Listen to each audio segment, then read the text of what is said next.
কিয়ামতের আলামতগুলোর মধ্যে 4টা আলামত আপনাদের মাঝে আলোচনা করব। আল্লাহ পাক কোরআনের মধ্যে বলেন, ইন্নাল্লাযীনা ক্বালু রাব্বুনাল্লাহ সুম্মা ইসতাকামু তাতানাজ্জালু আলাইহিমুল মালায়েকা আল্লা তাখাফু ওয়া লা তাহজানু ওয়া আবশিরু বিল জান্নাতিল্লাতী কুনতুম তুআদুন। এই পৃথিবীতে আল্লাহ পাক যত মানুষ তৈরি করেছেন, পাঠিয়েছেন, সব মানুষ কিন্তু জান্নাতে যাবে না। আল্লাহ পাক জান্নাতে যাওয়ার একটা সিস্টেম রেখেছেন।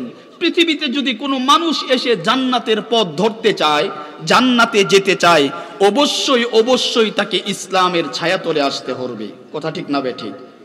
ইসলাম ছাড়া কোনো মানুষ জান্নাতের পথ দেখতে পাবে না। সে যত বড় দানশীল হোক না কেন, যত বড়ই দাতা হোক না কেন। আপনারা জানেন, মাদার তেরেসা নামে একজন ব্যক্তি ছিল, জীবনের ম্যাক্সিমাম সময় মানব সেবায় সে কাটিয়ে দিয়েছে। বিয়ে পর্যন্ত করে নাই মানব সেবায় নিয়োজিত থাকার জন্যে। বলেন তো দেখি, সে তো ইসলাম গ্রহণ করতে পারে নাই। তাহলে ইসলামের দৃষ্টিভঙ্গি থেকে যদি কেউ তাকে বুঝতে চায়, চিনতে চায়, তাহলে অবশ্যই অবশ্যই বলা যায় মাদার তেরেসা সে কখনো জান্নাতে যাবে না, কারণ সে ইসলাম গ্রহণ করে নাই। কথা ঠিক না বেঠিক?